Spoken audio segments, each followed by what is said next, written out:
Hello, everyone, and welcome to Ready for Rome, our orientation webinar for all of you who are going to be traveling soon to the Eternal City. My name is Shelley Ruel, and I'm the community manager at ItaliaPass. And I'm joined today by my colleague, Lorianne Filon, who is the ItaliaPass Primo Italy Experience Specialist. So she works with our ItaliaPass Primo members to help them book travel and answer their questions and help them with itineraries. And we'll be talking a little bit more today about ItaliaPass Primo as we go along. I will go ahead and get us started here. Before I get started on our presentation about Rome, I wanted to give a short introduction about what is ItaliaPass, because a lot of you are likely here because you purchased a ticket with Italia Rail. So since 1987, the Italia brands, which are Italia Rail, Italia Tours, Italia Drive, and Italia Hotels, have worked with millions of tourists exploring Italy. And our CEO decided that he wanted to find a way to help his clients have the best trip to Italy ever. And so he created this other brand, ItaliaPass. And ItaliaPass breaks into two different types of membership. So one is the online community that I manage, which is absolutely free. You can head over there at any time, get all of your questions about travel to Italy answered. And there's also Primo, which is a benefits program. It costs $99 for $500 in value for your Italy trip. So when we go through today, when we're referring to ItaliaPass and Primo, that gives you a little bit of a background. What we're going to cover in today's presentation is a little bit about traveling to Rome, some local tips, and we'll start with when you arrive at the airport, which the code is FCO. It's Fiumicino, also known as Leonardo da Vinci Airport, and how to get into the city, because the airport is about a half an hour, more or less, outside of the city center. And then we'll give you some information about a lounge that is available, an ItaliaPass lounge at Rome Termini train station.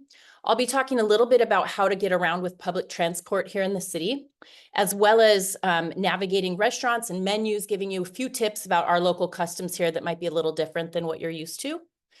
And then we will also tell you about how to get into the Colosseum for free and how you can get a $100 automatic refund on a Rome or Vatican tour. I'll come back in with some information about tourist traps and how to avoid them, as well as a couple of my favorite local tips. And then at the very end, we're going to open up for a live Q&A. The way that's going to work is that you can go down into your icons at the bottom of your screen. Some of you it might be under more. Just look for the Q&A icon and you can type into that chat box the Q&A, and then we'll answer those questions live. The presentation is being recorded so that you will receive a link after we finish to the recording. So we're going to cover a lot of information. If it feels like we're going too fast, you want to go back and review, you'll have that link. You'll get that in an email after we finish. All right, so to get us started, we will talk about arrival at FCO and getting into the city. Wonderful. Thank you everyone for joining us today again. So now that you've landed at FCO Airport and you have a few options to get to the center of Rome, I'm going to be presenting all these options right now. So you see on the slide, they're all displayed in the terminal. And the first one is to reach Rome Termini, which is the main station in Rome by train. So in terms of trains, there are two types of trains that you can take. The first one is the Leonardo Express, which goes straight to Rome Termini station, and it costs $16 on Italia Rail. And then the second one is a more local train that will get you to the smaller stations in Rome, such as the area of Trastevere and Ostiense, and it's $10 on Italia Rail. So that really depends on where your accommodations are and what's easiest for you. Both trains are considered to be regional trains. And so you don't have to you do have to check in before boarding the train. And all the instructions on how to do that are displayed in your confirmation email when you book the train tickets through Italia Rail. So all you have to do is look for that electronic ticket and those instructions in the email, and that'll be quite clear. We generally get a lot of questions of whether or not you should book your tickets ahead of time. I do recommend that you do so in advance during the high season if you're traveling this summer, because you want to make sure that you get the right time when you arrive so that you don't wait too long, but you're not too rushed as well. And you can reach out to us to know a little bit. Generally, I give a guideline of having at least 1.5 hours to 2 hours after your landing time before booking your Leonardo Express tickets out of FCO to the center of Rome, because that gives you a little bit of time if there's delay in terms of luggage or, customs or anything of that sort. You also have other options such as the bus. We can also book a private transfer for you, which is a private driver waiting for you at the terminal and taking you straight to your accommodations. But there's also a taxi option that you can take for a fixed rate of 55 euros outside of the station. Right, so in terms of car rentals, we do get a lot of questions of whether or not you should rent a car during your trip. I don't recommend doing so if you're just going to go between the large cities such as Florence, Rome, Milan, Venice. Those cities are really well linked through high-speed trains. So definitely do not rent a car because it's difficult to navigate the cities with a car. There's a lot of restrictions and limits on how to park, where to go, navigate the cities by car. So that's not what I recommend. But if you're going to be visiting some of the more remote areas in northern Italy or Tuscany, I definitely recommend that's a good idea to rent a car to explore a little bit more. And you can do so on Italia Drive, which you see on the screen right now. Our Italia Pass members do get a $10 discount if you book on Italia Drive, and all you have to do is send us your confirmation, and we'll apply that to you if you're a member with us.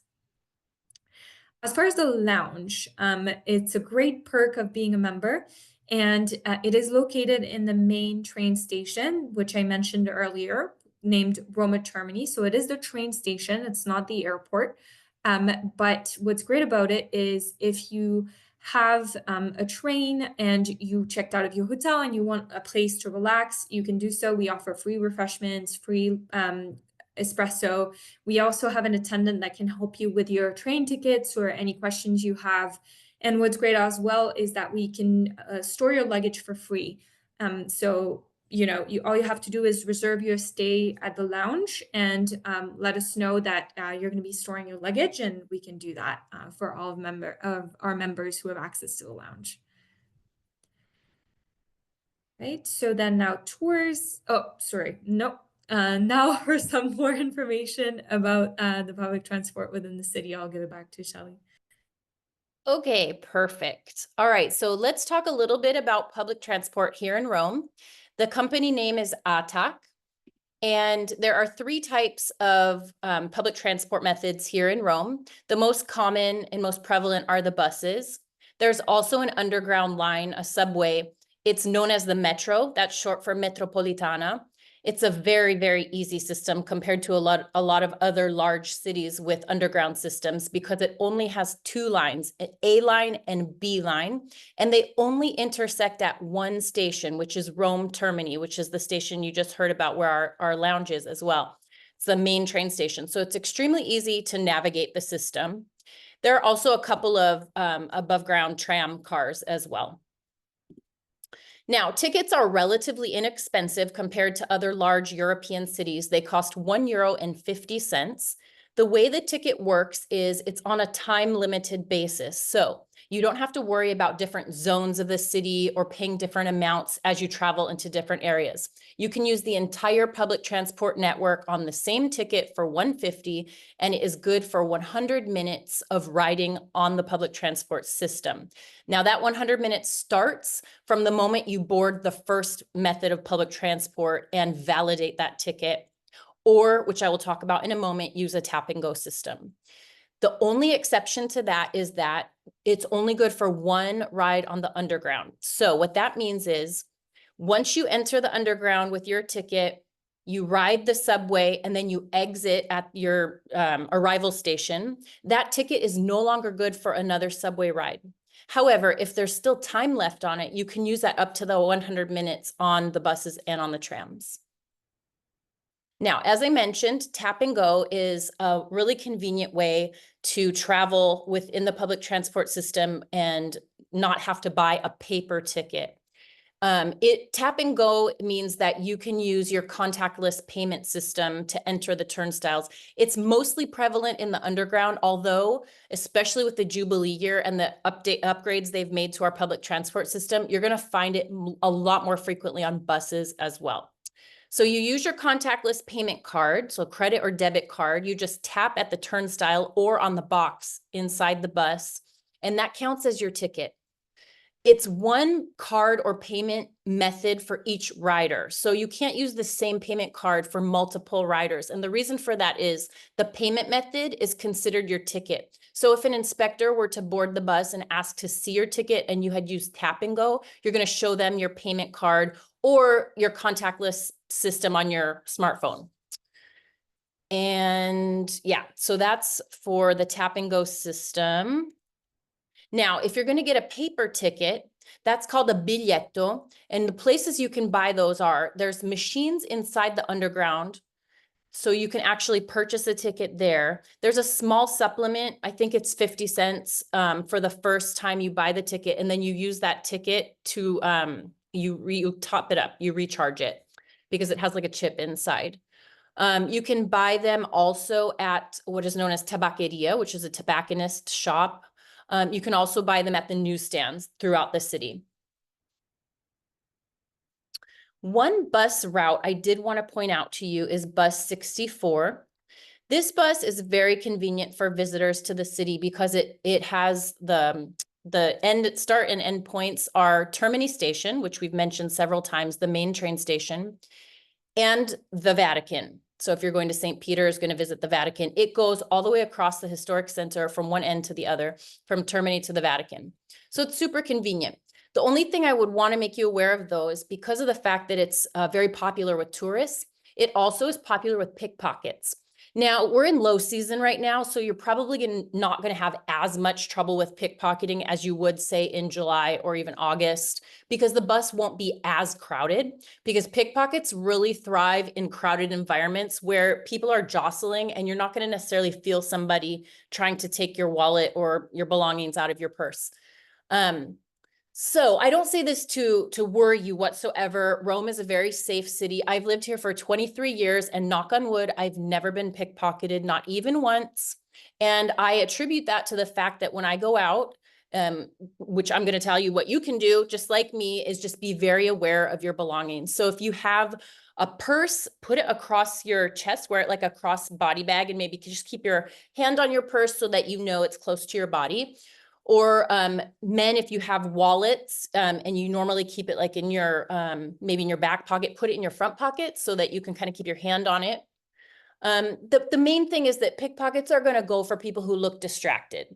So you don't have to look paranoid, but just be aware of your surroundings, be aware of who's around you. If you feel someone getting too close, move away, this type of thing. And this applies to all crowded situations. So let's say you're even at a tourist attraction like the Colosseum, maybe you're in a line or anywhere you feel like people are getting really close, just be aware and you will be perfectly fine. There's nothing to worry about. Just keep your wits about you and you'll be just fine. Next, let's talk about the fun stuff about eating out here in Rome. I hope you're really going to enjoy the delicious food we have here in Rome. I wanted to tell you a couple of things that might be different than what you're used to if you've never traveled here to Rome before.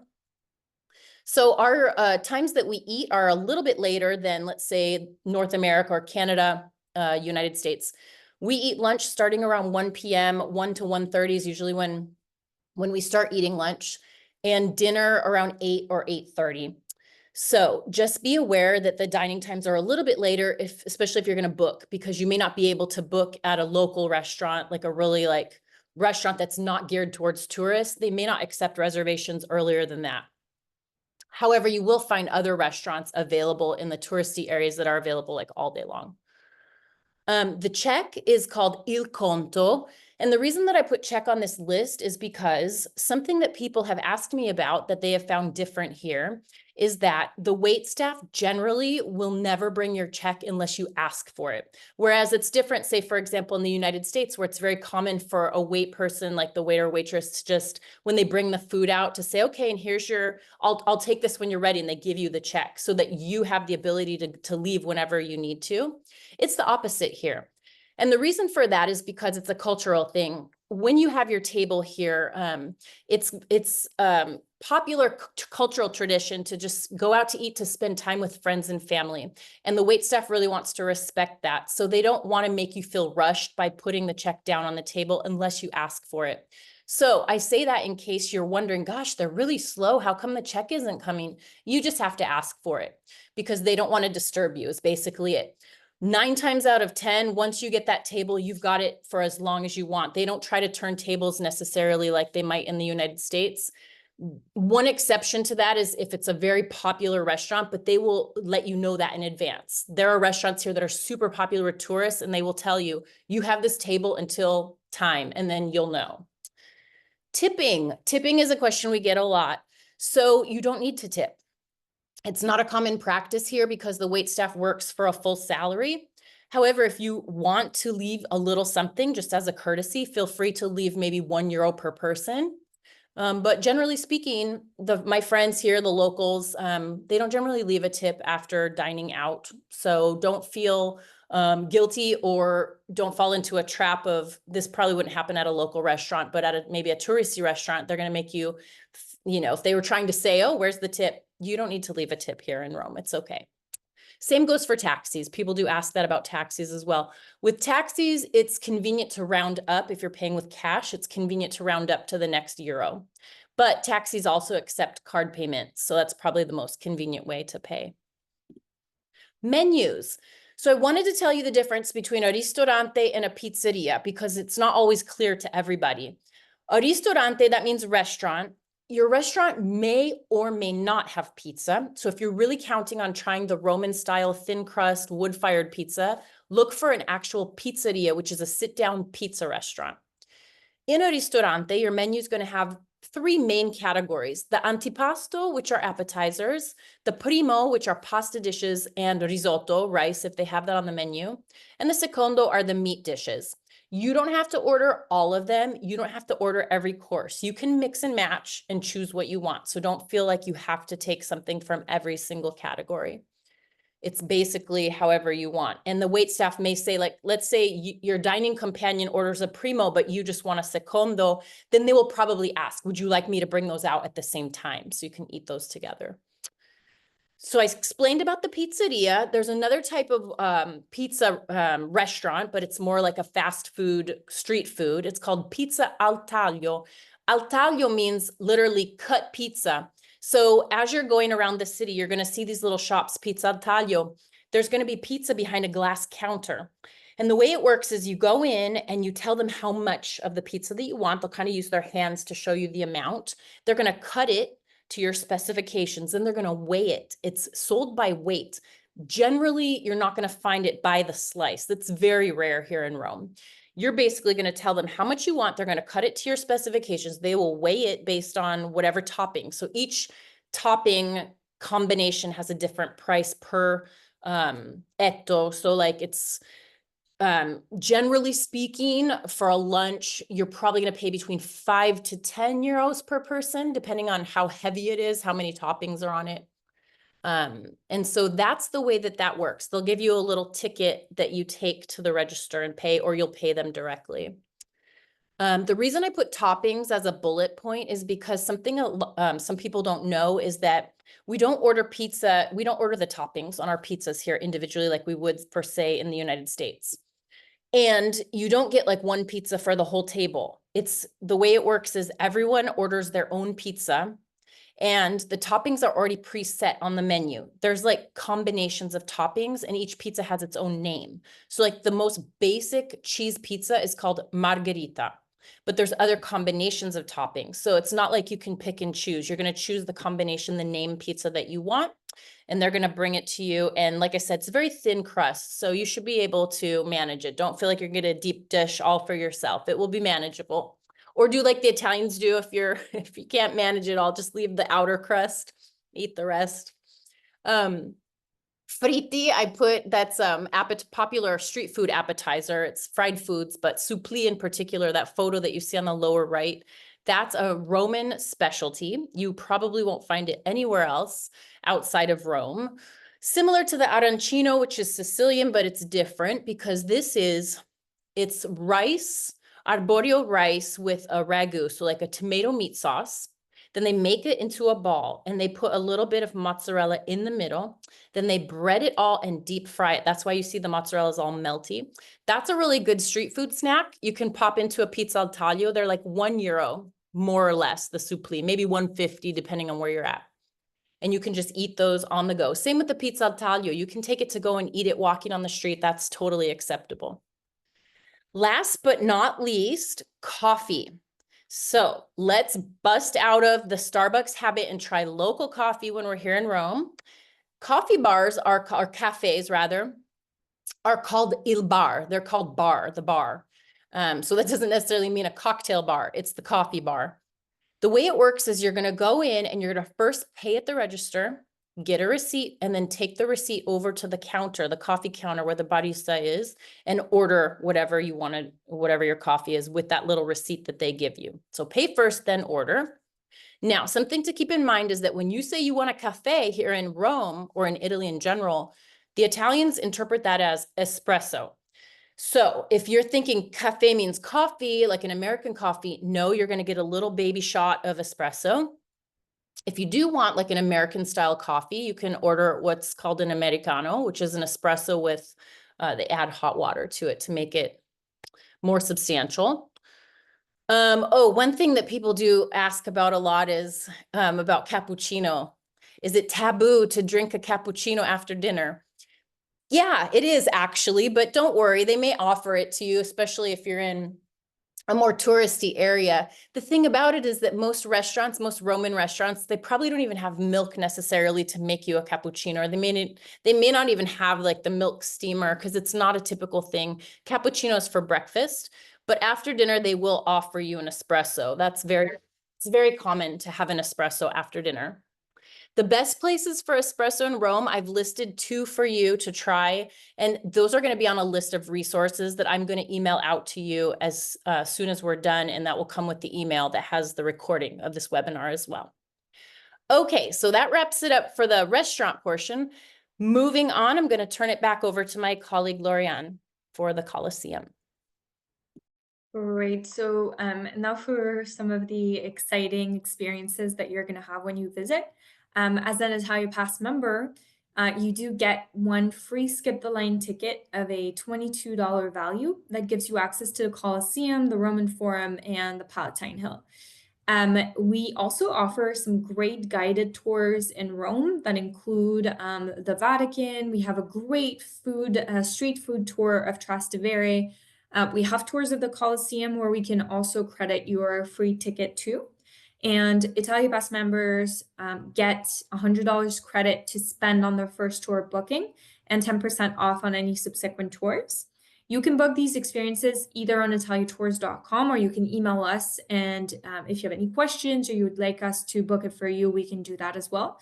I highly recommend booking the Vatican tours and the tours in Rome in general as soon as you can. It's even during the low season, as right now during the Christmas time, the holiday, January, they're very busy. So I recommend doing that as soon as you can, either on our website or through us, as I said. We also get frequent questions about the dress code. Right now, I guess, during the winter, it's less relevant because you'll probably be wearing much more than you would in the summer. So generally at the Vatican, what you want to care for is to have your knees covered and your shoulders covered. So in case you're here and you're traveling during the summer months, that's something to really think about. Also, they don't accept bulky bags, so no bulky backpacks or anything of the sort. I would have a crossbody bag and have all your belongings there if you're able to. That's much more convenient in general when you're moving around, but also it allows you to get into these venues like the Vatican, the Colosseum without having any issues where they wouldn't let you in otherwise with, bulky belongings. So that's for the tours. And we do have a great magazine called Italy Magazine that is available to our ItaliaPass members. And we have some special editions that come out regularly with some great tips or, a lot of the cultural information and history of Italy and really great tidbits to read up on. So I do recommend checking that out if you're a member with us, and if you're not, it's a great benefit of the membership to have.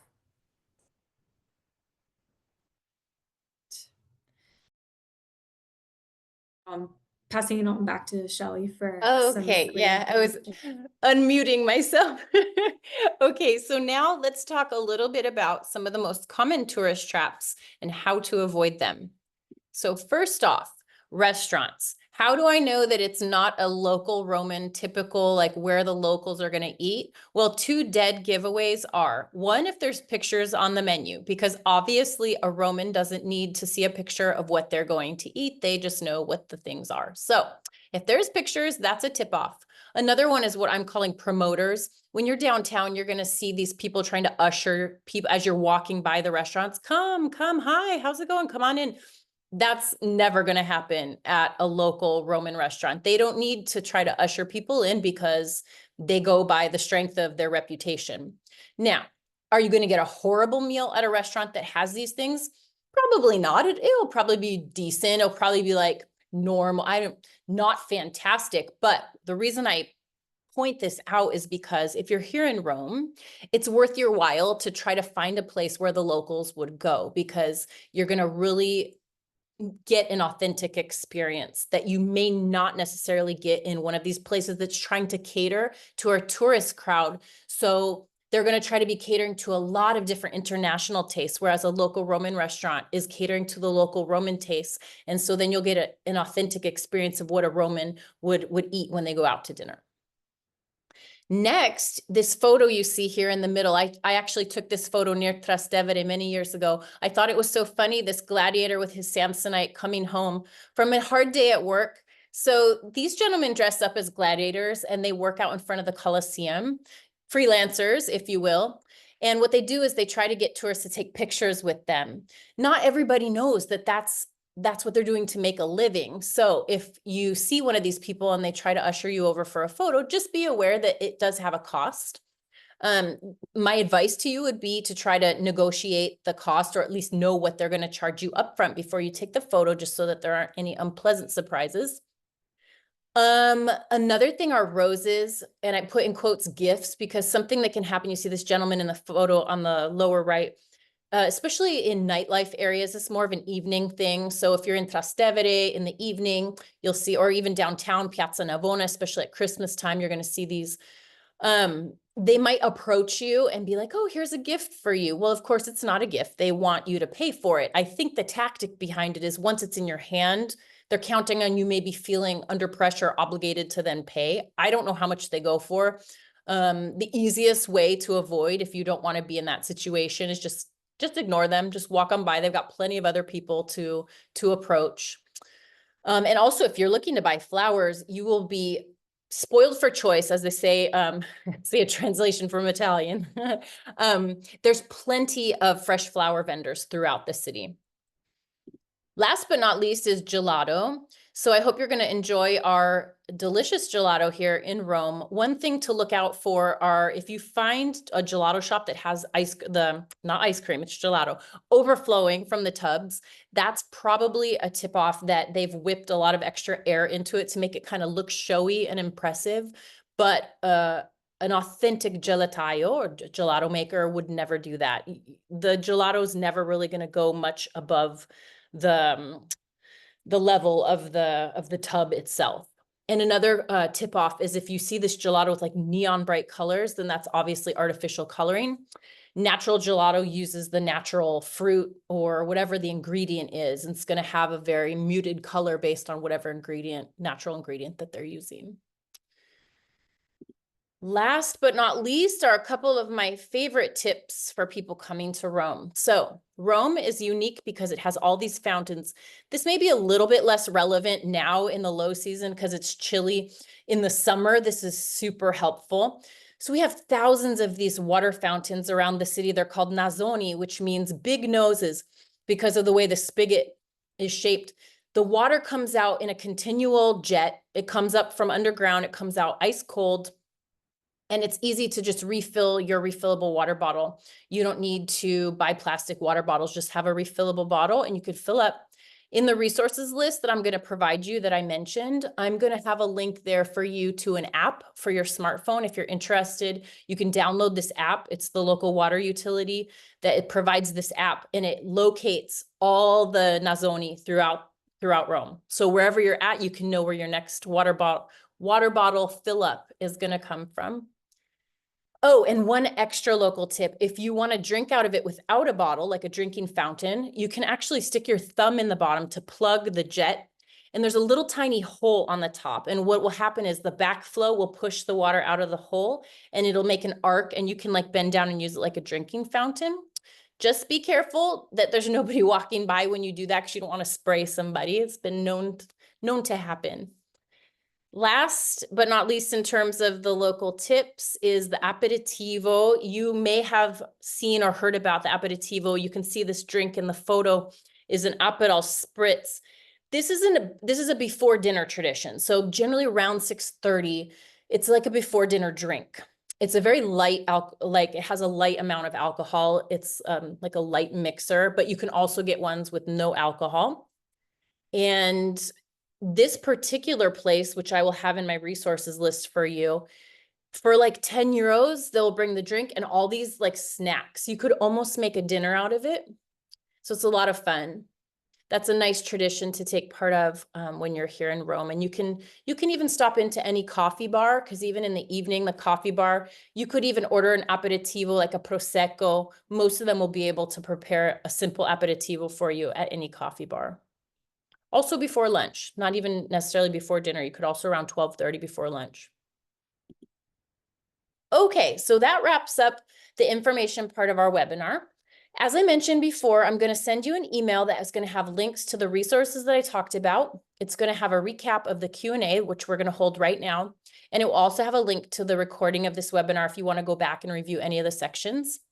If you want to look at the resource list right away before you get my email, you can visit the community, because it's a static page on our community. Just go to italiapass.com, click community, and you'll find it under the heading Ready for Rome Orientation, which is under Italy Travel Planning.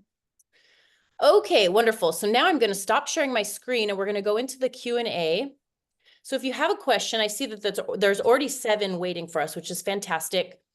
Put your question in. We're going to spend 15 minutes answering as many as we can. If we don't get to your question in that time, don't worry, because I go back even after. It saves all the questions for me, and I will go back and answer those offline and post them in the community at the link that you're going to receive at the Q&A recap. All right, so first things first. Yes. Go ahead. Is it true that the Termini Station Lounge is closed on January 1st? Yes, it is closed because January 1st is a holiday. It is blocked off, I believe. Yes. Is there an Italia Pass Lounge in Florence? No, not yet. We're only in Rome and Termini and the train station in Rome for now. And I think the other 3 questions are from the same person, and it's about travel planning. So feel free to reach out to us directly or to put your email in, but I would reach out to us. Either if you're already a member, there should be the email primo@italiapass.com. You can reach out to us through there. If you have a member number, you can put it here as well. I can look you up. But let us know. You know, I can copy paste this and have that information on. Okay, yeah, and when I go through and do the Q&A recap, I will put that email address for this person if you want to email in your specific questions to get an answer. So this is a good question. The next one comes up every once in a while, and it's definitely a valid question. It says, how about restrooms? Are there public restrooms?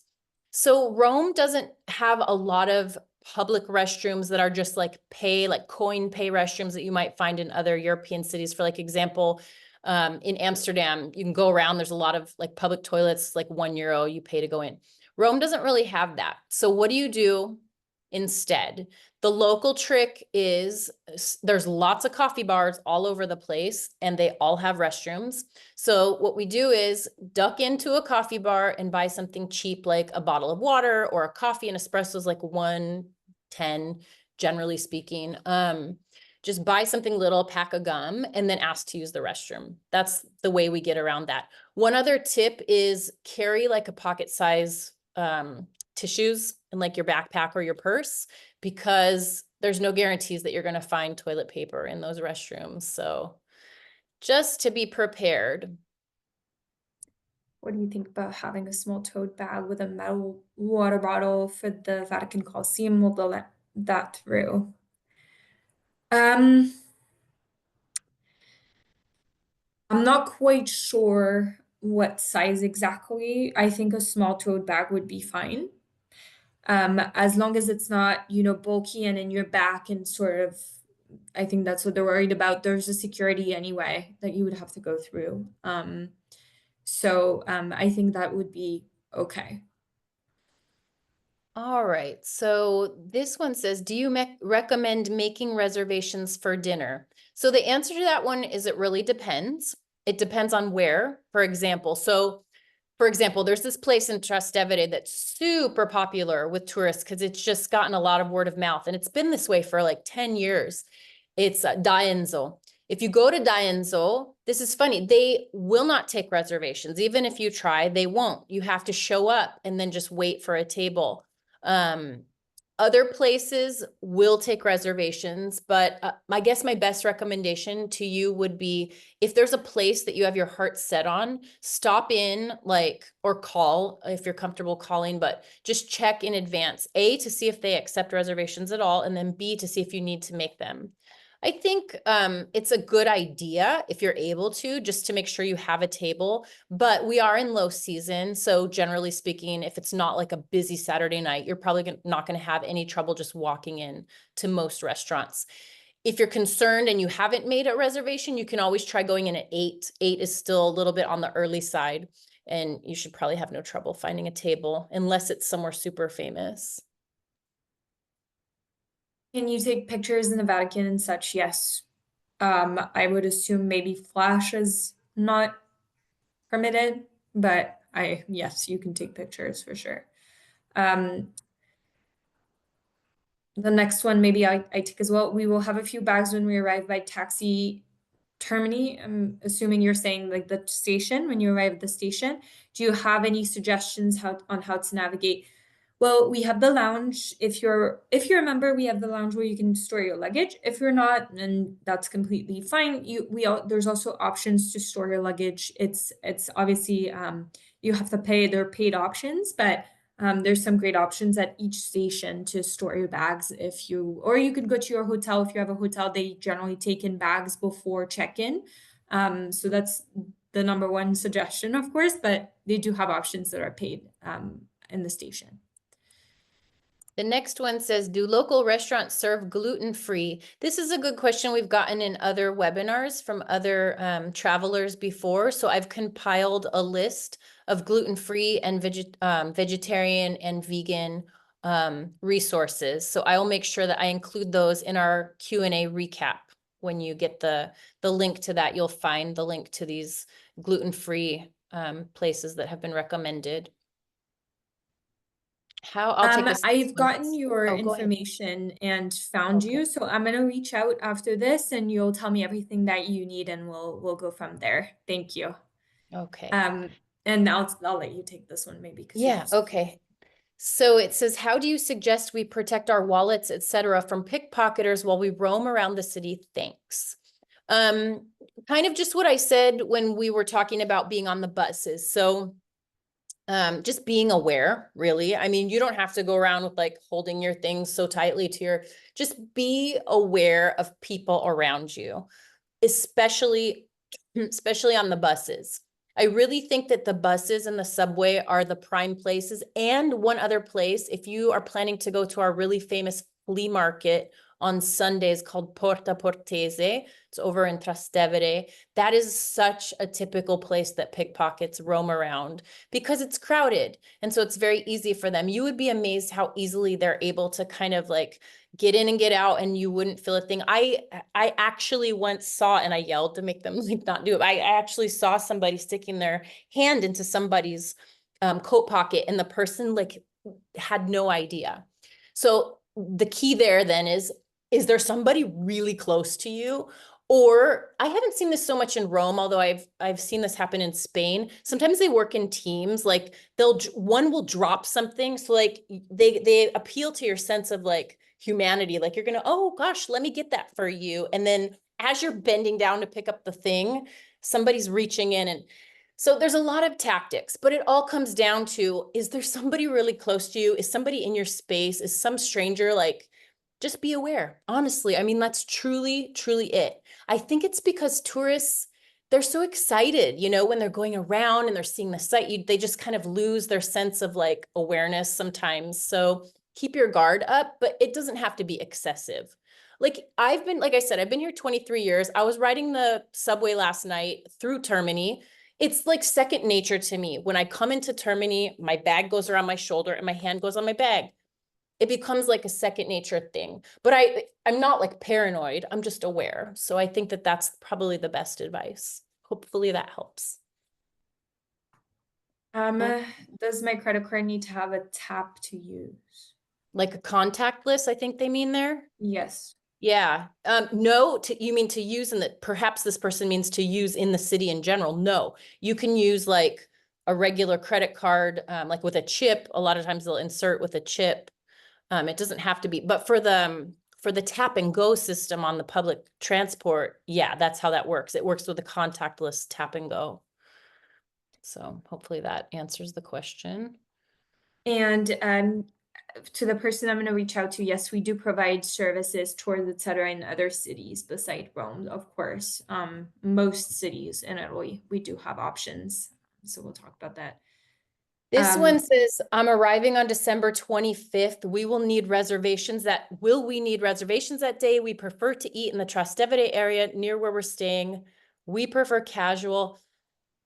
I hate to burst your bubble here, but lots of places are not going to be open. I used to live in Trastevere, and one Christmas I literally ate out at a Chinese restaurant. Like Chinese restaurants never close around here, but it will be a little difficult to find a local Roman restaurant open that doesn't cater to tourists because all the Romans are at home celebrating with their family. So what I can do here is look up maybe a few restaurants that might be open on Christmas around that area, but it's going to be tough. It's not that there will be nowhere open. There's just not going to be the local Roman restaurants because everyone's at home celebrating with their family. So similarly, do we need to pre-book a taxi from the airport in December 20? I think taxis run mostly, unless you're arriving at a really odd hour in the middle of the night, or I think you'll be okay with taxis. There'll always be taxis at the airport. yeah, you just get right into the line and wait in the line. Yes. Can you please share important reminders, tips for tourists spending Christmas Eve and Christmas Day in Rome? Thanks. I'll look up a few things and drop those into the Q&A recap. There's a some couple great of markets that you can check Yeah. out, I think, right? Yeah, Piazza Navona has a pretty famous Christmas market. There's a huge Christmas village at Villa Borghese. So I'll drop some links in that might be helpful for you to plan for Christmas Eve and Christmas Day. Is there an exchange for money? So like somewhere to change whichever currency you are in euros, I guess. I would assume there is one at the airport. There Yes. There is. We usually recommend that people don't bring over too much of their home country cash. It just doesn't make a whole lot of sense because those money changing booths charge really high commissions. And generally speaking, if you come over with your bank ATM card and you pull money out from a local Italian bank ATM, the rates are going to be way more advantageous. You're not going to pay huge, heavy commissions. So that's always my recommendation. You don't really need to bring a lot of cash from your home country. There's just no reason to. Is Roma Termini dangerous? No, it is not dangerous. There is petty crime like in any big European city, but you have all my tips for avoiding that. But no, absolutely not dangerous. Not any more dangerous than any other large European city. But we're lucky. There's not a lot of violent crime in Rome. Yes, I will also, it says, can you also provide tips for New Year's Eve and day? I will do that. I will see what I can come up with.